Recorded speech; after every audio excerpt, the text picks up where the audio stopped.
I'm excited and anxious about talking to you, but I'm also thankful to Kelly, who did not hesitate to take a chance on me. Thank you, Kelly. I want to start by sharing my screen and my presentation, but I promise you, can you see it? Can you see my presentation? Yes. Okay. I promise you this will not be death by PowerPoint. I promise. And I also promise to try not to put you to sleep. I want to start by saying it was truly my greatest honor and privilege to have been part of the FBI for the better part of 14 years, where I reached the highest level of leadership in my career. But my experience spans educational institutions, businesses, as well as government. But before I start my story, and I say here, my title is My Leadership Story. But before I do that, and I will do that, my leadership story, I want to establish, why isn't it moving? There we go. I want to first establish something. I want to establish why I consider myself a woman of color. Many of my friends, some, I can't see the person who asked me, but a few asked me, I never thought of you as a woman of color, but I do consider myself as such. And I hope that this history and definition in my story will make it clear. So as I speak, you can read this and listen. I'm sure you can do that. Although similar to the term person of color, the history of the term women of color has political roots. During the 1977 National Women's Conference, the participating women aimed to substitute the proposed minority women's plank, which was included in the documentation for the conference, with a more appropriate term, more inclusive term. When other minority women wanted to be included in the agenda, negotiations to rename the group led to the creation of the term women of color, encompassing all minority women. Although it seems to have biological connotations, the term women of color is a unifying term that also addresses the political and social issues. So why do I refer to myself as a woman of color?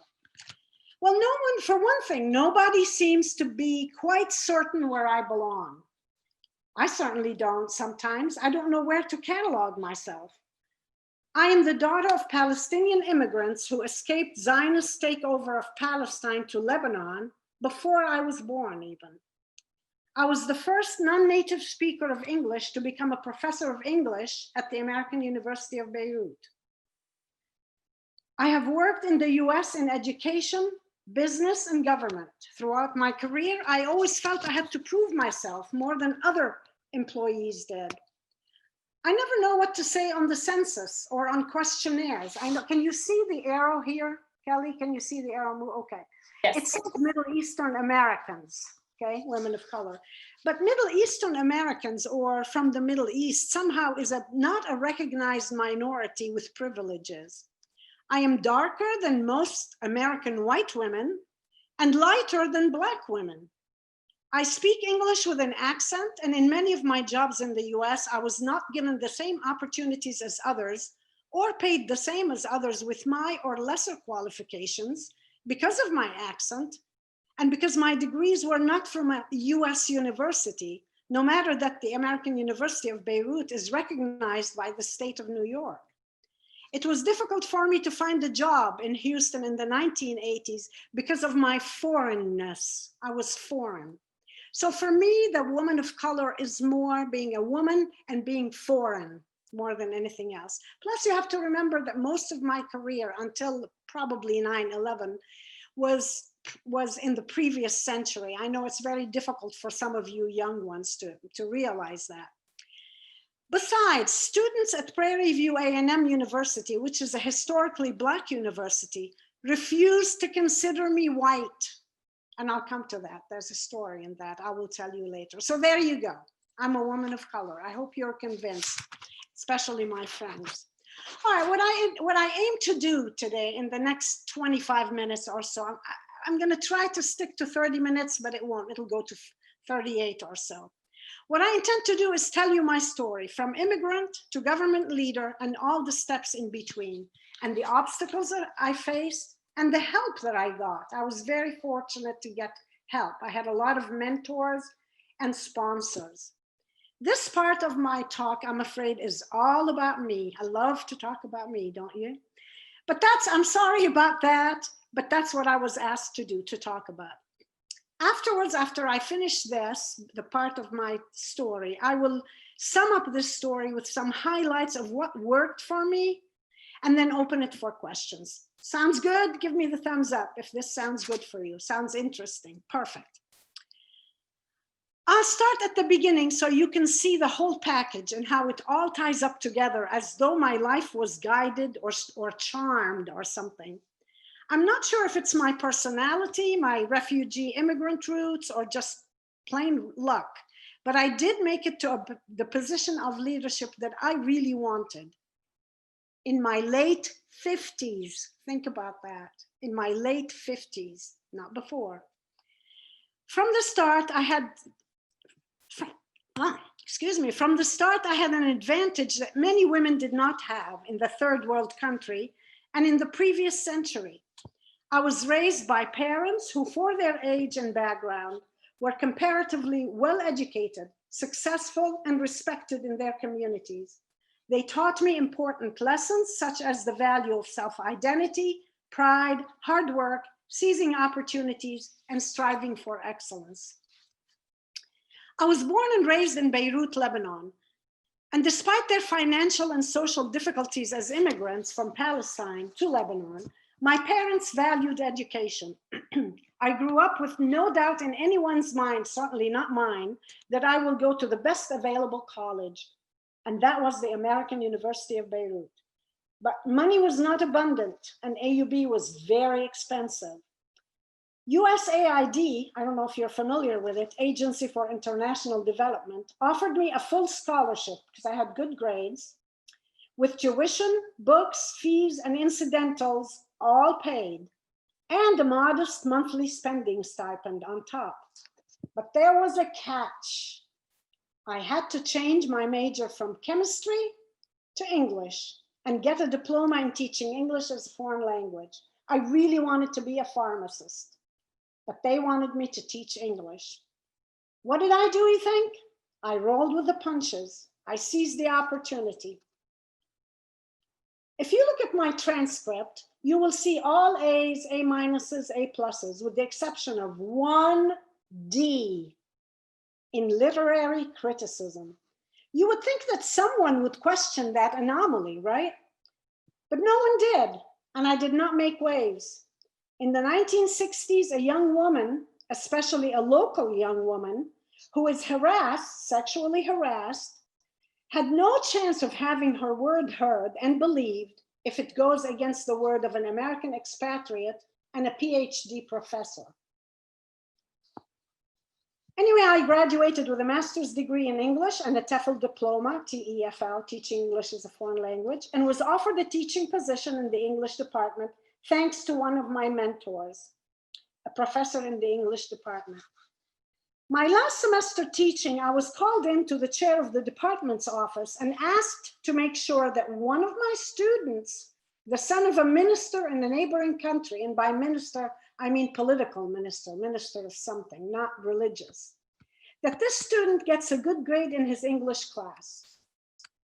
That student would never pass my class, I said, because he's rarely present and has not taken most of the quizzes and tests and has submitted none of the required papers. I was urged to reconsider. There was a standoff. The student received an F for the course when I handed in my grades, but his grade in English was a C on his transcript. I wondered if my contract would be renewed the next year, but I never would find out ever, because the civil war in Lebanon forced me to leave Lebanon after that last semester. But I want to share with you a little incident that happened when I went to the administration of the adult education program at AUB, or the extension program, as it was called. And I came up with a proposal to have a course in teaching Arab businessmen English. You have to remember that back in the 1970s, long before most of you were born, there were very few women businessmen in Lebanon, if any. Anyway, the university accepted the proposal. I wrote the curriculum, and the first day of class, I brought my books and went into the classroom. Now you have to remember, at the time, I was under 100 pounds. I certainly am not under 100 pounds now. I was very young, in my early 20s, which I'm not now. So, and I was pretty decent looking, but very short, very petite and small. I'm still petite and small. But anyway, I walked into the class, and there were about 30 men milling around, anywhere between mid-30s to mid-50s, something like that. They sort of looked at me. They weren't sure what the heck was going on, but they kept talking. I went to the front of the room, plopped my books, stood there. Nobody paid me any attention. So I cleared my throat and I said, "Gentlemen, please take your seats." They sort of, some of them sat. One of them said, "You're the professor?" I said, "Yes, sir, I am." And he went, huh, picked up his book, turned his back, and left the room. About 2 or 3 others followed him, but the rest did not. The rest stayed, and it was a very successful class. I mentioned this to show you that it wasn't all easy. There were many difficulties, and you'll see at the end too, when I talk about lessons learned, how important that is. But I can't skip all this and not have thanks for a couple of my English professors who were my mentors, my sponsors, and I went to them for any real difficulties that I found. Never for the harassment. I really didn't think that anybody would believe me. But anyway, that was that.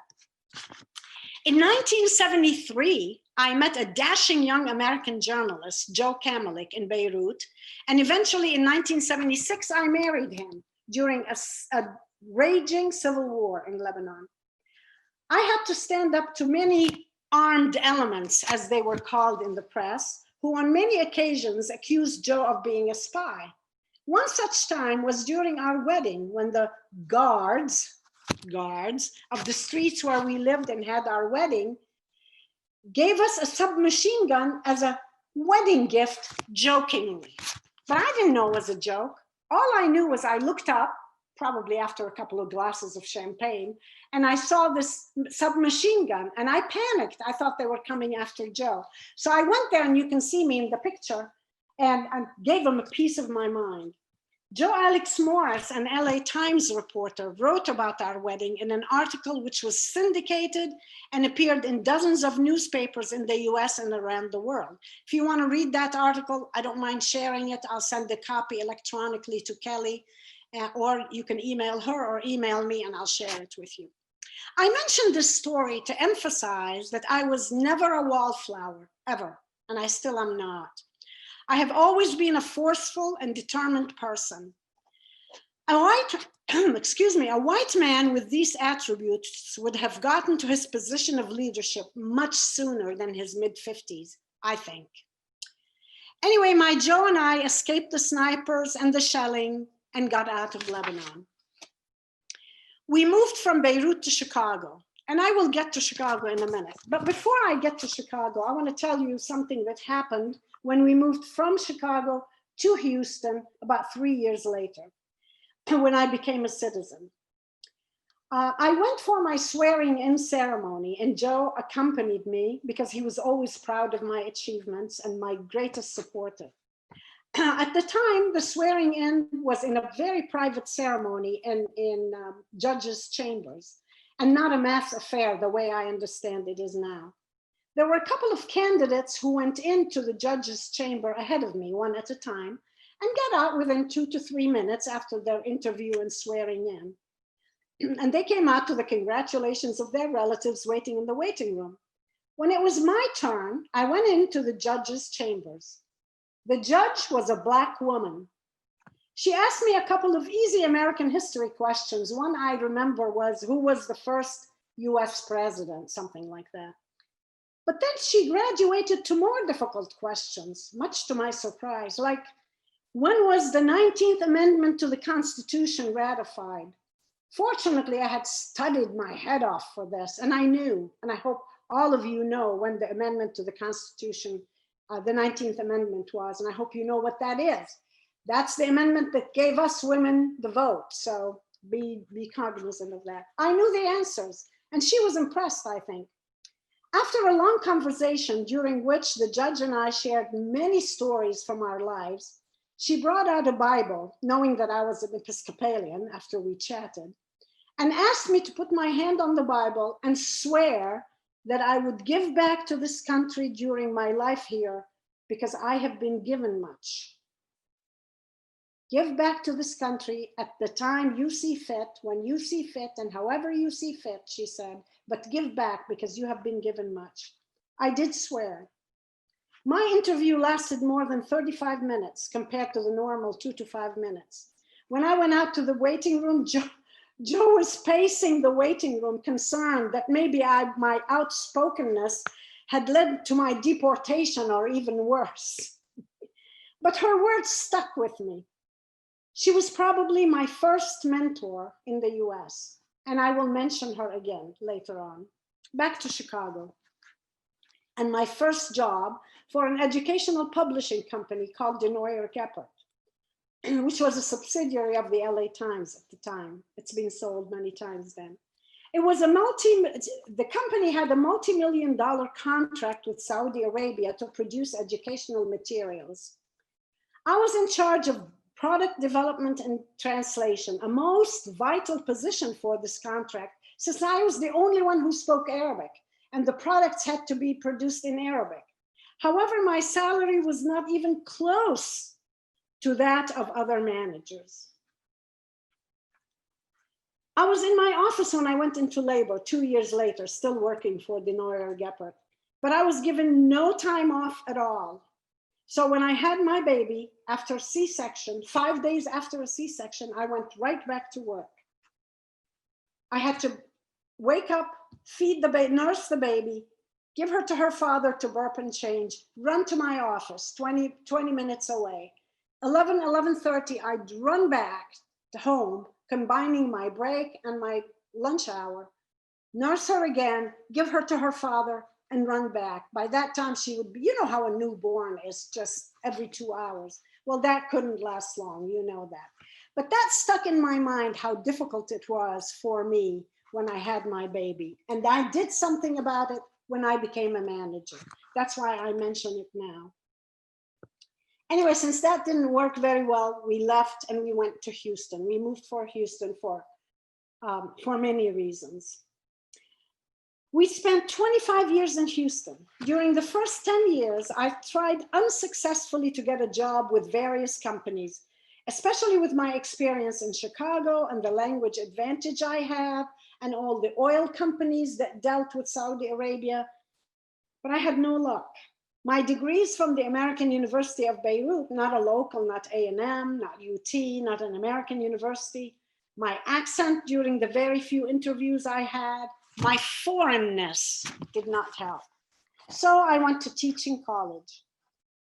As an adjunct instructor in 3 different universities, without a PhD, it was difficult to find a full-time position teaching college.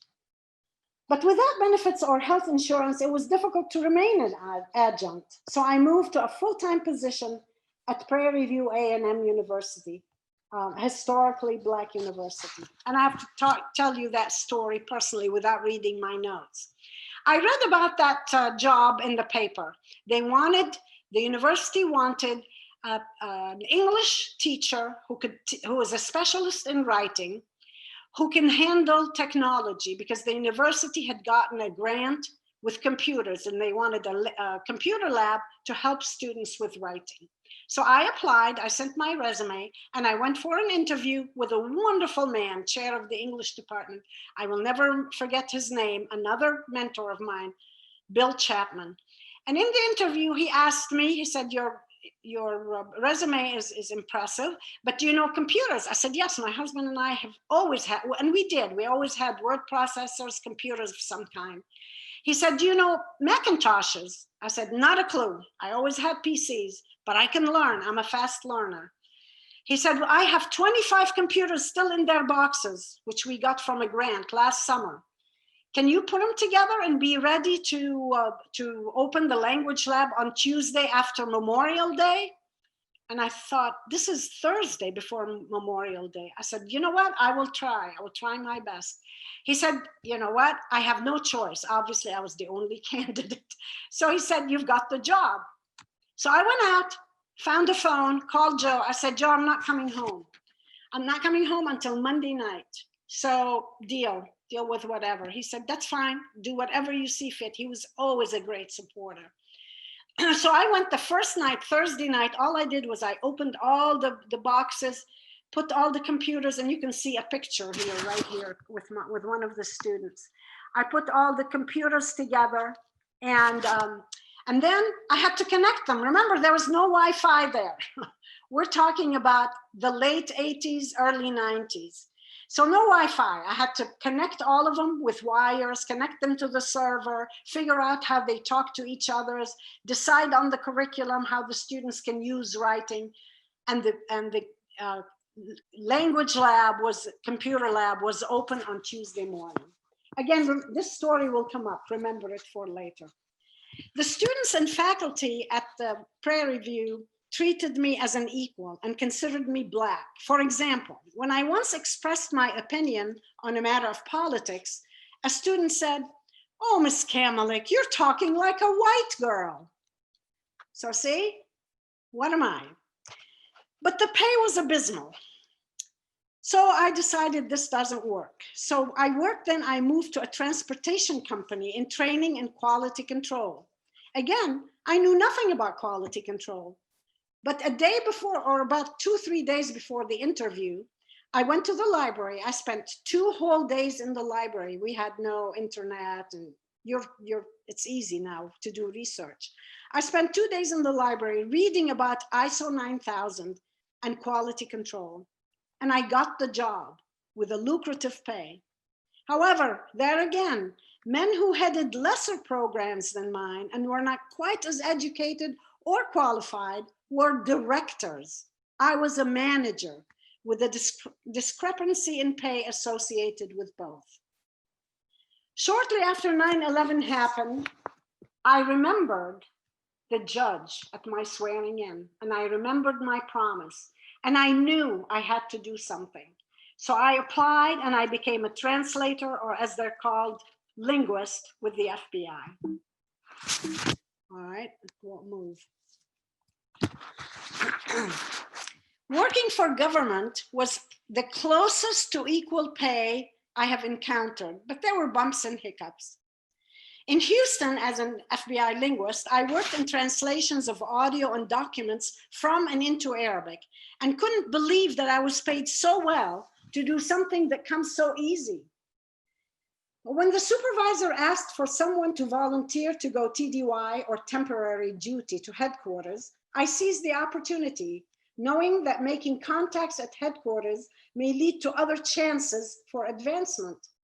I left my husband for 2 months and braved the sniper. Remember the sniper? Way back, I know some of you may remember that. In 2002, the sniper in Washington, I braved him and made a lot of valuable contacts, which came to fruition later on in my career with the FBI. But still, initially, the male-dominated agent mentality was not accepting of women, and especially of women who were foreign. And I have a lot of stories, but for the sake of time, I'll cut those out. Many, many examples of that. I also volunteered to translate for agents overseas, again, leaving my family for 2 weeks at a time, but seizing opportunities to establish my expertise and make contacts. So after working as a linguist in Houston for about a year or so, I was part of a pilot program to utilize digital and distant methods to work cases. Now remember, we're talking about 2002, 2003, not now where distant learning and Zoom is commonplace. At the time, there wasn't anything like this. So if there was a case that was worked in Pittsburgh, the agent was in Pittsburgh, the Arabic linguist who was picked from Houston had to go physically to Pittsburgh. And the analyst who works on the case has to go from wherever he or she is, go to Pittsburgh so the three of them can work together. Well, this pilot program was to test a computer program where it would have us work together distantly as if we're in the same place, which is commonplace.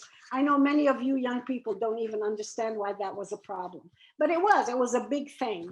Well, right after the case ended, I decided to write a report about what happened. So I wrote the report and I gave it to my supervisor, explaining what worked, how the computer program worked in terms from the point of view of a linguist, of translation. And I gave it to my supervisor, who in turn kicked it up the chain to headquarters, who thought, you know what, we need somebody like her to be liaison between tech support at Quantico and headquarters and all the linguists all over the field, about 1,000 linguists all over the field right after 9/11. So I was asked to, if I would like to move to DC to be that tech support. I, of course, accepted. Remember, this was not a promotion. This was a lateral move, and I will touch on that later. That was a lateral move, but I knew that a move to DC will open up many doors.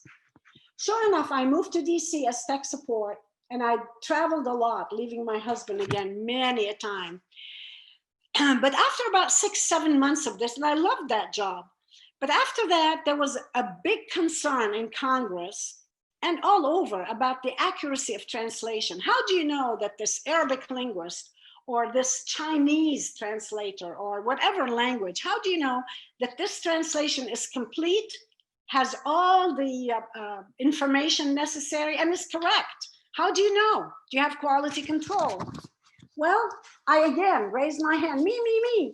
I said, look, remember, I was quality control for that company back in Houston. I can do quality control. So they said, okay, that's fine. Start that program. There were so many difficulties. I can't even begin to tell you. It wasn't because I was a woman, really, but I think it was because I was foreign again. It's that foreign. That's why woman of color, and that's why the definition I have at the beginning. So although I had been given the highest level of clearance, it was still difficult for me. It was like having to prove myself all the time. I had to work doubly hard to prove my competence. So I started the quality control program with one other employee that they gave me. But soon it was very evident that despite my expertise, I needed much more help. I created a program that was so scientific and had a lot of reporting that I needed help. So they made me a unit chief. That was where the actual what's the word I'm talking about? Promotion. That was the real promotion. That's when I got to my position of utmost leadership, because a unit chief is right under the section chief, who is under the deputy assistant director to Director Mueller. So I was 4 under Director Mueller, which was a pretty good, decent position, especially for an immigrant. So once I started a unit, I had to employ a lot of employees. So I posted the positions internally and externally and poured over hundreds of resumes to select the best candidates. My 3 program managers were women, 1 white, 1 black, 1 Hispanic. Of the 12 analysts I employed, 10 were women, 1 Asian, 1 Asian, 1 Hispanic, 2 black, and the rest white. 1 white male, 1 black male. I didn't hire based on color or gender. I hired the most qualified from the pool of applicants. Something that happened that remained with me that I want to mention. Time off for new mothers was not given at the FBI. So when someone in my unit got pregnant, I really wanted to help her because I remembered my experience with Denora Geppert in Chicago. So I worked with the women. I worked with the women to get overtime as comp time, so that when they had their babies, they could take that comp time, compensatory time, and use it along with their annual leave and sick leave to use it to stay with the baby for at least 2 to 3 months, which helped a lot. But see, my experience or lack of time off helped me to help them. And I mention it for those of you who become leaders eventually, remember that from your experience, how you can help others as well and mentor them. Okay, I can't talk about this because I'm going a little too long here. So I'm going to move to the next one. I'm going to stop my story for just a little bit, and talk about lessons learned. In my experience, there were 4 main ways I developed and advanced toward my goals. It might seem obvious, but the women who make it have ambitions to hold executive leadership roles with high status, power, and influence. This aspiration served as a motivator for me in making trade-offs to move up the chain into leadership, which included making lateral moves, to changing companies, to working long hours, to leaving my family for weeks on end. And you will remember all those as I told you my story.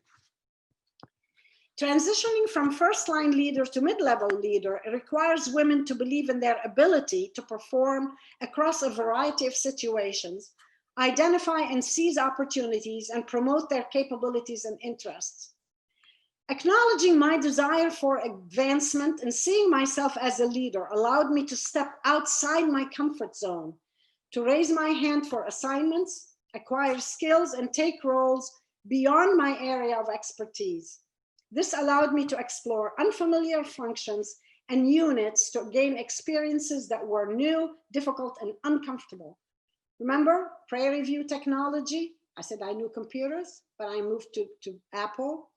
Quality control, ISO 9000, the many hours in the library, from linguist to tech support, my writing the report, to quality control. And just before I left, as Kelly mentioned, when I retired from the FBI, I had been asked to leave quality control since it was such a well-oiled machine, and move to being field management chief, which is a position of being in charge of all 1,000 plus linguists all over the world, the US and the world, and their supervisors, about 35 to 40 of them. And that was really a very high level of leadership and a promotion. Having influential senior leaders, including men as well as white women and women of color, serve as mentors, advisors, and role models, provides emerging women managers with the tacit knowledge needed to navigate their company's leadership structure. Mentors also advise on some of the less talked about necessities for staying on a desired career path, boosting resilience, coping with difficult emotions, etc. And that's very important. I was very lucky to have mentors in almost all my positions, certainly at the FBI. The FBI had 1 male and about 3 female mentors. And I made sure that I was mentor and supporter for my employees. I want to talk, although it may seem obvious, but I want to talk about some barriers to leadership. The qualities of a leader, as well as the path to achieve leadership roles, are still largely based on an outdated male model that shuts women out. Certainly at the beginning of my career. Because men have been leaders for so long, the traits associated with leadership are often thought of as masculine and not viewed as favorably when exhibited by women. Remember, I told you I wasn't a wallflower, and that helped. Again, if it had been a man, it would be, oh, he's a great leader. But for a woman, brash, yes, I've been called that. Too strong, yes, I've been called that. Harsh, yes, I've been called that. Plus, I have many stories, again, I will share with you hopefully at another time, many stories from women I know and close to my heart who have had this happen to them a lot. Men still surpass women in having the networks to learn about opportunities and find mentors and sponsors to champion their advancement. Now, this organization, this one, the Sacramento Women in Leadership, is a great place for you to make those connections, to be mentors and mentees, sponsors and whatever. Use the connections, use me if you want to go if you want to question anything. I mean, I'll use me at any time. I'm a contact. I've been retired for a long time, but that's okay. I still have contacts. Sexual harassment, hostile work environments, and subtle biases are still obstacles, probably not as bad as they used to be. I mean, witness our new vice president-elect. I mean, this couldn't have happened when I was going through my career. But still, women of color face even further obstacles to their advancement, and as a result, are even less likely to move into leadership roles. And of course, you know this, that balancing work and family can be a challenge that limits women from seeking leadership roles. Workplaces are still designed on a decades-old notion of male and female domestic roles. Now, as a leader, I was very aware of it. That's why I offered my office when I was at the FBI as a pumping station for women who came back from their maternity leave. They used it anytime they wanted, we planned it ahead of time, of course, but I'd leave my office, go to meetings and somewhere else and give them my office. All right, now I want to put the bow on the package of my story. Let me tell you about the Five Eyes. The Five Eyes is a group of nations that joined with the United States to form what is known as the Five Eyes. It's an intelligence cooperative in the areas of military intelligence, human intelligence, signals intelligence, and language intelligence. The Five Eyes term has its origins as a shorthand for Australia, Canada, New Zealand, UK, US, eyes only. It's a classification level. In 2014, quality was a big deal for all these people, including CIA, NSA, NGA, State Department, Armed Forces. Everybody had linguists who translated, but nobody had a systemic way of measuring the quality of translations. My program did that, but the FBI, because of me and my unit, had the only program that did this. And I would love to talk to you about how wonderful this program was and how it measured the accuracy and completeness of translation scientifically. We had numbers and we measured the improvement of translations. And it did improve translation as a result. But because the Five Eyes, the Language Services Five Eyes, had a conference in Sydney, Australia, mainly about quality. And of course, being the leader in that field, I was invited along with my boss, the section chief, and the deputy assistant director.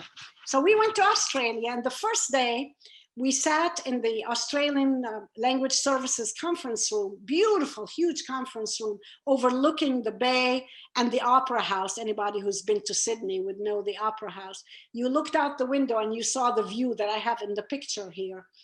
And we sat around the table, about 35 people or 40 people from all kinds of organizations and countries. And the person who was leading the conference wanted us all to introduce ourselves, our names, our organization, what we do, etc. And I'm sitting listening to the people ahead of me, their names. And he was born in Sydney, and he's been with the language intelligence, Australian intelligence for 25 years, and that's why he's at his position. And the next one is from England, and he's from M16, and he was born in Leeds, and he's been with his organization for 30 years. And then it was my turn, and it hit me. So I stood up, and I said, ladies and gentlemen, I must stand up for many reasons. One, I'm a teacher. Second, in deference to my country. I said, my name is May Kamalik. I'm chief of the Language Quality and Standards Unit. I was born and raised in Lebanon. And so I'm a naturalized citizen. And I've only been with the FBI for just over 10 years. And I think this has only happened in America, that a naturalized citizen, an immigrant, has this high level of clearances and has this position with the FBI. And I said, God bless America. And there was a period of silence. And then everybody stood up and clapped. And of course I cried. I have to cry, right?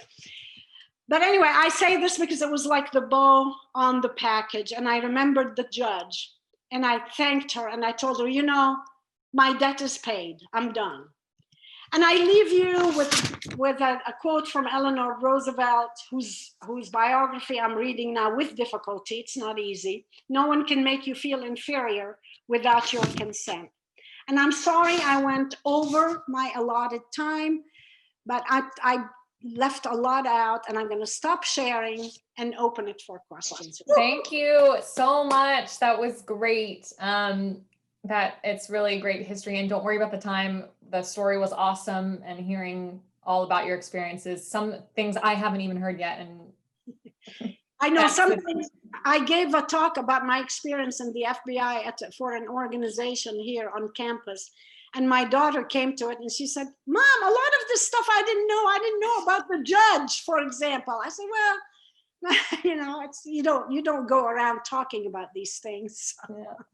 Well, great, thank you. I have a question to start us off, but I want to remind people, I think at this point, since no one had questions during the meeting, you guys can raise your hand and then we'll call on you to ask questions. Please stick around to the end though, because we do want to take a group photo via Zoom. Natalie is going to orchestrate that, so stick around to the end. I'm going to start us off with a question. I really, really liked how you tied it in at the end with the lessons learned, how you went over, you know, how we have these barriers and what helps to contradict these barriers. And one thing that really stood out to me was how you talked about you're not a wallflower. And I think that's a trait that many of the women in our family have. My mother has it, I have it, and that's great. But what do you have any advice for those who tend to be more wallflowers, how to bring out the male qualities? Not, you know, how do you bring that out if you tend to be more of an introvert and a wallflower? Do you have any suggestions? Great questions. And I wish I were a psychiatrist and again, as I said at one point at the beginning of the talk, I said, I don't know if it's the fact that I'm an immigrant, came from parents who are immigrants. It's like we've been immigrants all our lives. From Lebanon to the US, to always immigrants. I don't know if it's that or the fact that we always had to prove ourselves. And you're right, in our family, the females are strong. Some of us are more extrovert than others, but I wish I could answer that question. I would say, if you are confident, I would say, like, for example, for this talk, you know how many times I practiced it? About 2,000 times. I had it written and ready about a month ago, and every morning before I did, after my cup of coffee, the coffee is important, but I sat there and I timed, it started out as an hour and 10 minutes. But the point is, I knew my subject. Before I went for an interview, I knew my subject. I think confidence, doing your work, doing your study, doing your research, being very confident that you know what you're doing is very, very important before you do it. I think, but again, that's a character trait. And I don't know that I am qualified to be talking about this, but if I were to make a suggestion, I would say study, practice, be very knowledgeable of what you're talking about before you go in to do that. Now it's so easy to do research, extremely easy. But before we go on, I want to ask Sally Hubbard, she's on there, because she wanted to know, she said, I never think of you as woman of color. Does that make sense to you, Sally? Why I'm a woman of color? You're muted, okay. Yeah, you're on. It's okay, just go yes or no. You're muted. I think I'm not muted. Okay, yeah. Yes, it makes great sense. And I very much appreciate it because I was confused. Okay, thank you. Okay. So does anyone else have any questions they'd like to ask May?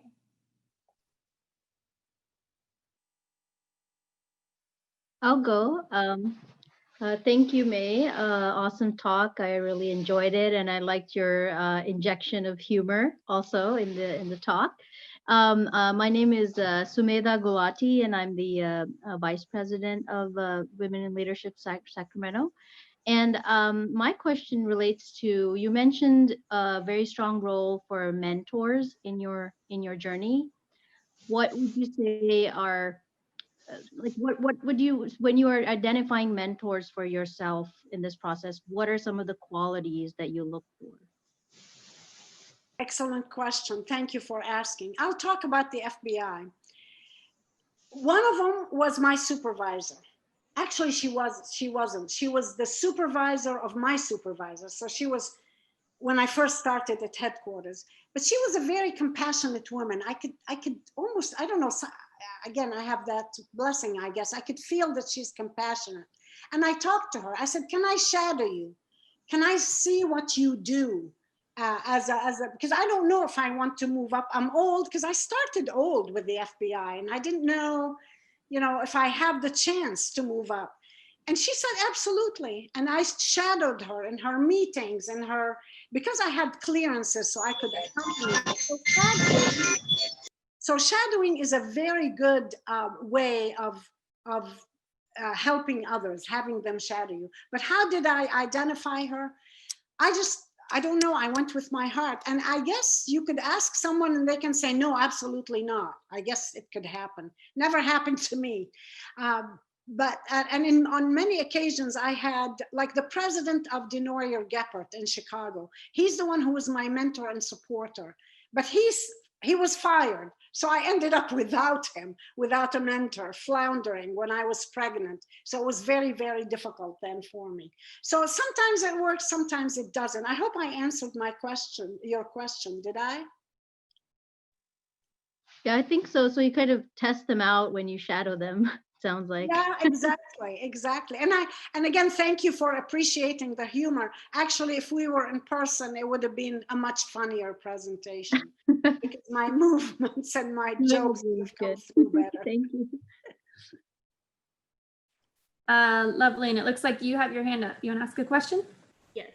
I wanted to ask, you mentioned that you started with, can you guys hear me?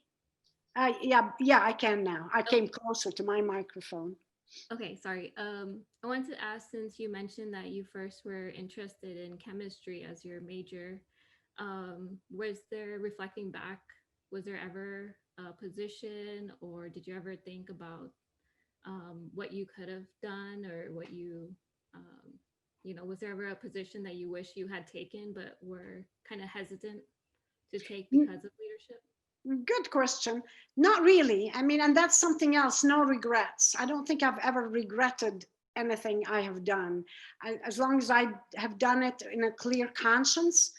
I mean, I knew I needed the money to get a university education. I really wanted to be a pharmacist, but I couldn't. And I could understand USAID. I mean, they wanted to teach, it's part of colonialism in the third world, teach English. Why not? It's admirable. I like to be a teacher. But I never looked back and said, I wish I had been a chemist or a pharmacist. Never. And I don't know if that's a lack on my behalf, in my character. My character is lacking, or if I didn't need it enough. I really don't know. But I never looked back and regretted it. No. Thank you for the question.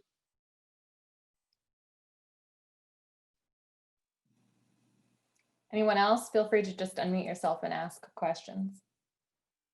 See, I could have gone on. I could have kept it an hour. Could have given you more stories. I'd like to ask a question. My video is frozen, but can you hear me? Yes, that's Fadia. Okay. Yeah, I'm Fadia Harik, and I am May's high school classmate. So I am delighted to hear the story after her immigration to the US, because I immigrated a little earlier than her to the US. And we didn't cross paths very much in the US until recently. And so it's delightful to hear about the journey. And I appreciate very much the openness in which you bring the various struggles and the various advancements that you have made. One of the things that struck me is that you're always enthusiastic. And I feel that this is a key to leadership, is being enthusiastic about what you are doing, and you're a hard worker. Has there been a job, because you jumped into many jobs, has there been a job where enthusiasm couldn't be the element in it? It's like it was a job, not an excitement, an opportunity. Yes, actually, thank you for that question. Wonderful. Actually, I skipped one other one. Remember, I told you part of the getting there was the fact that I wanted to seize opportunities. Whenever I thought there was something better, I moved on. So, but probably both my experiences in the two businesses, one, not Denora Geppert. Denora Geppert was fun in Chicago, but I worked for two companies. I skipped over one because it was really a miserable position. And I lasted only about, I don't know, maybe 18 months. And that was right before the FBI. And that was for AIG, which, you know, it's an insurance company. It used to be VALIC USA, which was insurance, retirement insurance company. And I was in charge, not in charge, I wasn't in charge of anything. I was one of the many sales trainers. I was a trainer. So I got certified in all the investment, whatever they are. I hated that job. And I was one of about 7 trainers. All men, I was the only woman. And boy, you should see the discrimination there. It was just awful, just awful. And then AIG ate VALIC. They merged. VALIC merged with AIG. And it was about a week before 9/11 happened. And they came to, they got us all 6 or 7 of us sales trainers. And they said, you know, the training department is the first one to go. We will give you a 6-month salary if you resign. I raised my hand, me. So I took 6 months salary and I figured out something will happen. And I resigned. And that was like the Thursday before 9/11. 9/11 was on Tuesday. So I went back to teaching college in the meanwhile, but then I heard Director Mueller asking for linguists on television.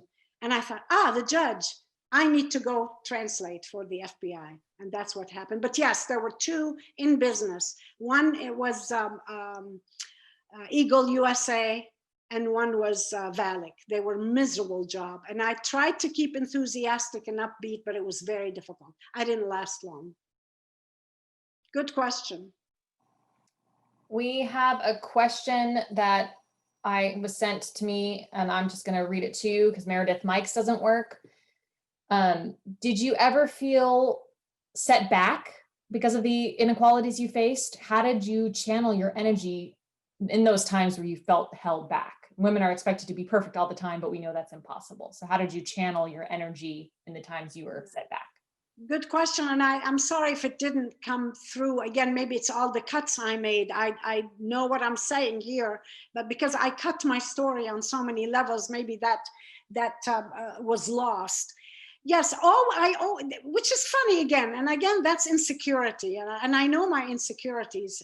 Maybe that's part of my strength, and I know my insecurities. Whenever something goes wrong, I blame myself. It's always my fault. I didn't do enough. I didn't work hard enough. I didn't prepare enough. even in relationships, if a friend does not like me or does not want me, it's always, what have I done wrong? You know, no, I never gave up, especially at the FBI with, and I can tell you a couple of stories. I'll give you one story, for example, where I stood firm and thought that my experience ought to be enough for that. For example, when I was a linguist, when I started with the FBI in Houston, I was sitting at my desk. There were 3 women and 4 men, I want to say, but maybe 4 men and 3 women translators. We were in cubes. And the agent came in one day after going through the supervisor, and he came with about 4 pages, a letter. And he said, May, this is a letter from prison, from a guy who's in prison. And it's, we intercepted it. And it's a letter, and we think maybe he has nefarious, there's something going wrong here. Maybe he's a sleeper cell or something. Guy is Palestinian, I guess. And he said, I want it translated word for word, verbatim is what we called it then. And I want it this afternoon. This was like 11. And I looked at it, I said, seriously, verbatim? I mean, this takes like a week, 4 pages verbatim. But I said, I will try. He said, no, I want it verbatim this afternoon. This is very, very important. For the agent, male agents, everything is very important. The fate of the nation rested on their shoulders. So So I looked at not the female agents, but the male agents. We had wonderful female agents. But anyway, so I took the letter, and as he turned his back, I just skimmed through it and I ran after him. I said, sir, wait a minute. You really don't want this translated verbatim? He said, yes, I do. I said, no, you don't. What I'd like you to do is give me 2 minutes. You can afford 2 minutes. Let me tell you what these pages are. Let me just tell you. He said, okay. So I said, okay, so the first page says, to my dear father, who is the sun of my life, who shines his love on me, gives me warmth, even when I'm cold, warms me up. He makes me feel loved all the time, and on and on. I said, it's flowery language, which is typical in Arabic, this flowery language. There's no content at all. And the second page says, to my wonderful mother, who's the moon of my life, cools down my temper, makes me feel wonderful, on and on and on. Third page, to my brothers and sister, who are the stars of my life, and all this flowery language. I said, the only content is on the 5th page, in which he says, please send me, in basically, not in those words, send me some chocolates and some cigarettes. You really want this translated verbatim? He said, are you sure? I said, I'm 100% sure. He said, okay. So you see, what I'm trying to say is, when you find difficulties, I thought what I did was I proved my expertise, that what I know what I'm doing. I didn't hold back. And I'm sure there were linguists who said, oh, okay. And they went and did it verbatim, but it's a waste of time of taxpayers' money, time, because linguists are paid very, very well. So there's no reason to translate that verbatim at all. But again, it takes confidence in what you're doing. I think it goes back to that as well. I hope that answers the question. Great. I didn't see any other questions, and we are at 7 o'clock. So I would love it if you are here and you are able to turn on your camera, because we'd love to take a photo with everyone. And thank you so much, May, for your time, for your expertise. It's wonderful. Anyone can contact me. I'm just going to put my email in the chat at ucdavis.edu, and you can email me if you want to get in contact with May. And again, thank you all for being here, and keep a lookout. I think May touched on it a bit about how mentorship is really valuable, and I think that's the topic, might be one of the topics for our next speaker series. So get excited about that, and we look forward to seeing you guys in the future. So thank you, May, one more time. And thank you all again. And thank you, Kelly, for your efforts. Well done. All right. Goodbye, everybody. bye, everyone. Thank you.